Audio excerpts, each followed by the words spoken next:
జగన్మోహన్ రెడ్డి గారిని ఎందుకు విమర్శించాలి? ఆవిడ గారు వాళ్ళ చెల్లెలు గారు ఎందుకు మరి అది కాదు పాలనే బాగాలేదంటుంది. అలా అనకూడదండి. ఆయన పెద్ద కదా ఆమె కన్నా గౌరవం ఇవ్వాలి. ఆయన ఎందుకు బాగాలేదండి? పాలు బాగుంది, మాకు మాత్రం ఆడవాళ్ళకి బాగుందండి. మాకు ఆడపిల్లలు ఉన్నారు, ఆయన ఉంటే మాకు మంచిది. చక్కగా సేఫ్టీగా చెయ్యాలి, ఆడపిల్లల్ని కాపాడాలి, ఆడవాళ్ళని. పేదవాళ్ళని కూడా అభివృద్ధి లేదంటుందమ్మా. బాగుందండి. అభివృద్ధి ఎందుకు లేదండి? మేమైతే అసలు చక్కగా డబ్బులు ఇస్తున్నారుగా మాకు. మేమైతే ఇన్ని రోజుల నుంచి ఒక్క రూపాయి కూడా ఎవరితో చూడాల. జగన్మోహన్ రెడ్డి గారు వచ్చినాక మా చాలా డబ్బులు వచ్చినాయి.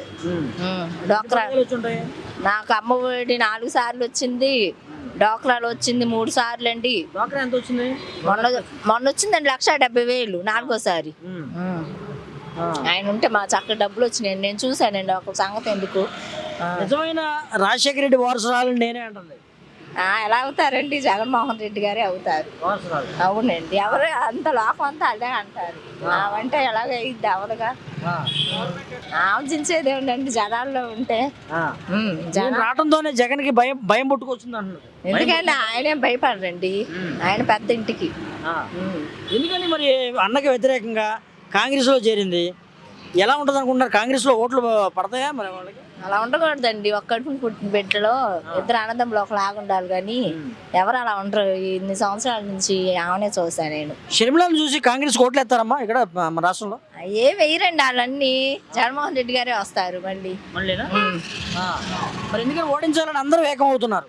ఏకమైతే అంత ఏకమైన ఏం అవ్వదండి. జగన్మోహన్ రెడ్డి అంతేనండి. పేదవాళ్ళని ఇలా చేస్తున్నారని వాళ్ళైతే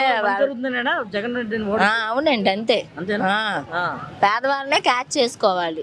పేదవాళ్ళు కదండి, ఆయనకి మంచిగా ఉంటది, దేవుడు ఆశీర్వదిస్తారు. ఇప్పుడు షర్మిల కాంగ్రెస్ లోకి వచ్చింది, కాంగ్రెస్ ఓట్లు పడతాయా? పడదు. ఓట్లు పెడతారు జనాలు? పడదు. పడవా?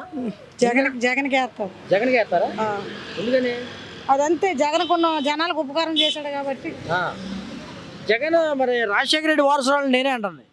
అలాగంటే జగన్ జగన్ అసలైన వారసురాలు ఎవరు? జగన్. జగనేనా? రాజశేఖర బిడ్డ నేనే అంటుంది. అలాగంటారు మరి, ఎలాగంటారు మరి? ఆమె అతనికే పుట్టారు, అతనికే పుట్టారు, ఇద్దరు అలాగంటారు. కానీ ఒకటి వేసిన వాళ్ళకి ఎవరికి వెయ్యాలా ఎవరికి లేదా వాళ్ళు నిర్ణయించుకోవాలి. ఇప్పుడు నిజంగా మరి షర్మిలకి ఈ రాష్ట్రంలో రాజకీయాల్లో ఉంటుందా? చెప్పలేము. మరి జగన్ నిలబడిపోయినప్పుడు ఇంకా నిలబడతామని చెప్పలేము. ఇప్పుడు షర్మిల వర్సెస్ జగన్ అయితే ఎవరు గెలుస్తారు అనుకుంటున్నారు? జగనే గెలుస్తాడు అనుకుంటున్నాను.